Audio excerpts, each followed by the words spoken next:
رمضان المبارک کا آخری عشرہ ایک عظیم الشان عبادت کے ساتھ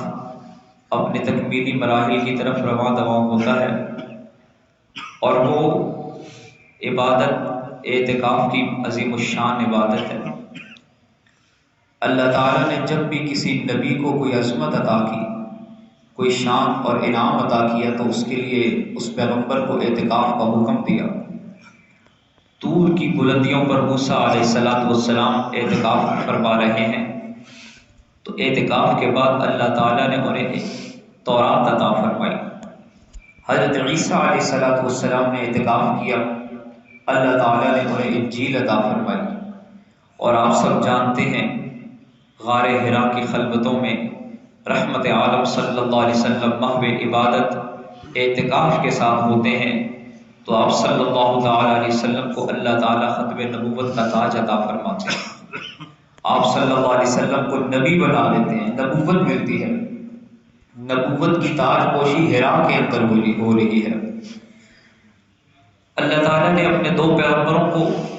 حضرت ابراہیم اور اسماعیل علیہ السلام کو حکم دیا کہ اطہروا بیتی، میرے گھر کو پاک کرو، پاکیزہ کر دو، صاف ستھرا کر دو، للطائفین، ان لوگوں کے لیے جو یہاں طواف کریں گے، والعاکفین، اور ان لوگوں کے لیے جو یہاں آ کر اعتکاف کریں گے، والرکع السجود، رکوع اور سجود کرنے والوں کے لیے۔ اعتکاف ایک ایسی عبادت ہے کہ جو ہر نظریہ رکھنے والی قوم کرتی ہے۔ کچھ لوگ بتوں کے سامنے اعتکاف کرتے ہیں،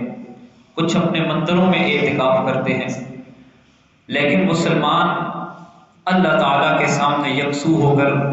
اعتکاف کی لذتوں کو حاصل کرتا ہے۔ اعتکاف ایک ایسی لذیذ عبادت ہے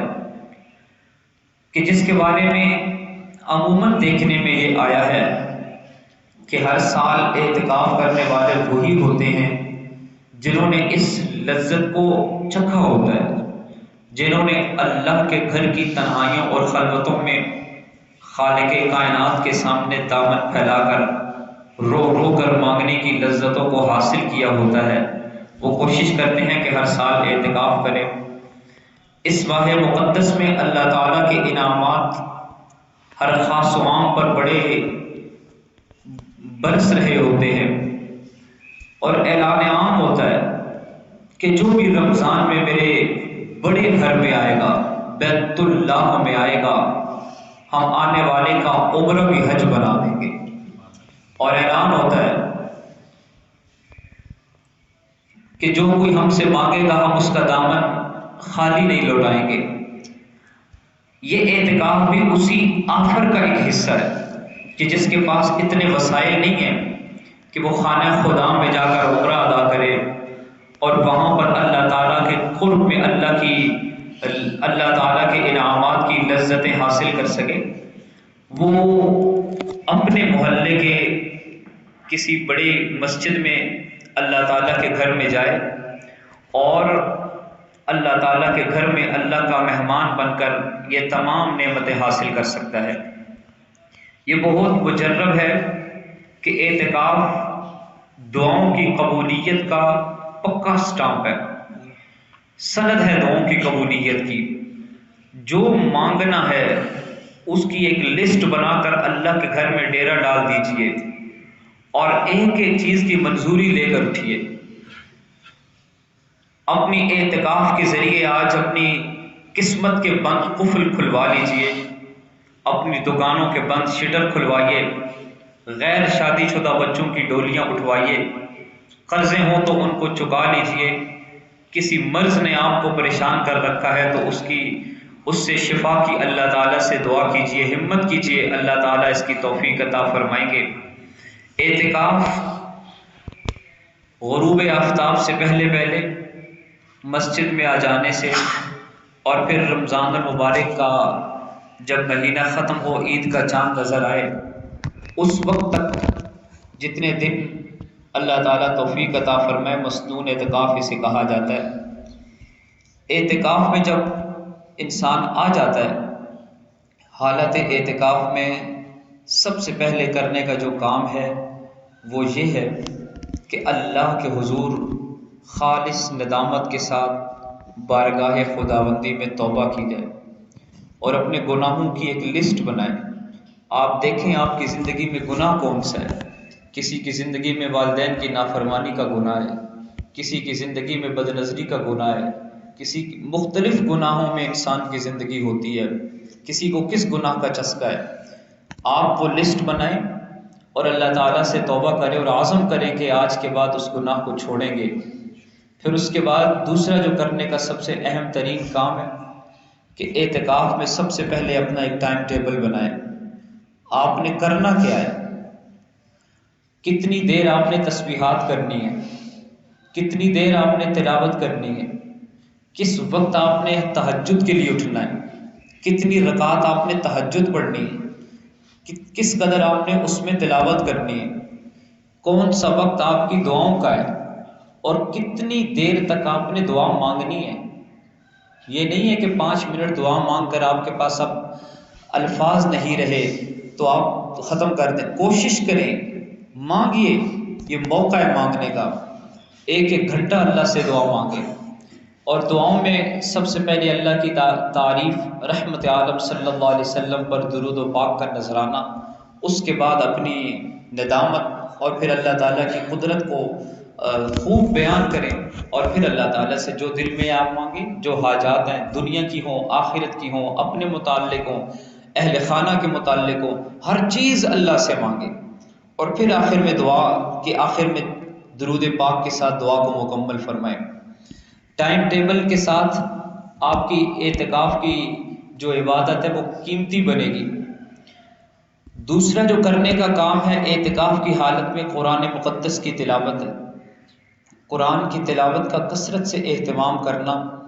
اور یہ سوچ لینا کہ ان 10 دنوں میں کم از کم 2 مرتبہ یا 3 مرتبہ قرآن مقدس کی تکمیل تو ضرور کرنی ہے اور کم از کم 1 مرتبہ تو قرآن کو ترجمے کے ساتھ پڑھنا ہے۔ کم از کم 1 مرتبہ، کم از کم ایسا تو ہو کہ زندگی میں 1 مرتبہ تو آپ ترجمے کے ساتھ قرآن پڑھ سکیں یا سن سکیں یا آپ کو پتہ ہو کہ قرآن کیا کہتا ہے۔ تو یہ ایک نیت کر لیں۔ سیرت کے متعلق سیرت مصطفیٰ مولانا ادریس کاندھلوی رحمۃ اللہ علیہ کی لکھی ہوئی بڑی جامع کتاب ہے، اس کا مطالعہ کیجیے، کچھ دیر وہ اس کے لیے بھی رکھیں اور کچھ دیر یہاں پر باقی کچھ کتابیں پڑھی ہوئی ہیں مسجد میں، ان کا مطالعہ کریں۔ جن چیزوں سے بچنا ہے ان میں سب سے پہلی بات جو آپ کی عبادت کی لذت کو ختم کر دے گی، آپ کی دعاؤں کی جو مناجات کی لذت ہے، جو مناجات میں کیفیت حاصل ہوتی ہے وہ ختم کر دے گی، وہ چیز ہے فضول کام، فضول باتیں، فحش گوئی، کوئی اس طرح کی فضول کام کرنا، فضول باتیں کرنا، وقت ضائع کرنا۔ جو بندہ وقت ضائع کرتا ہے اس کی عبادت کی لذت اٹھ جاتی ہے، عبادت میں انہماک ختم ہو جاتا ہے۔ اگر آپ چاہتے ہیں کہ آپ کی دعاؤں میں تاثیر پیدا ہو، آپ کی تلاوت میں کیفیت پیدا ہو، تو اپنے آپ کو خود بچانا ہے، کوئی آپ کو نہیں بچائے گا، اپنے آپ کو خود بچانا ہے۔ فضول باتیں نہیں کرنی، فضول کام نہیں کرنے، فضولیات سے بچانا ہے اور اپنے اوقات میں تعین کرنا ہے کہ آرام کتنی دیر کرنا ہے اور اس کے بعد اٹھ کے عبادت۔ مسجد سے کن حوائج ضروریات کے تحت مسجد سے نکلا جا سکتا ہے حالت اعتکاف میں، ان کو جان لینا بہت ضروری ہے۔ آپ جان بوجھ کر یا آپ کو کوئی دھکا دے کر اگر مسجد سے نکالیں تب بھی آپ کا اعتکاف فوراً ختم ہو جائے گا۔ مسجد کی حدود سے باہر نکلنے سے بغیر کسی شرعی عذر کے اعتکاف ٹوٹ جاتا ہے، روزے کے ٹوٹ جانے سے اعتکاف ٹوٹ جاتا ہے۔ دوسری بات، حوائج ضروریت کے تحت مسجد سے باہر نکلنے کی صرف اجازت نہیں ہے، حکم ہے، نکلنا ہے آپ نے۔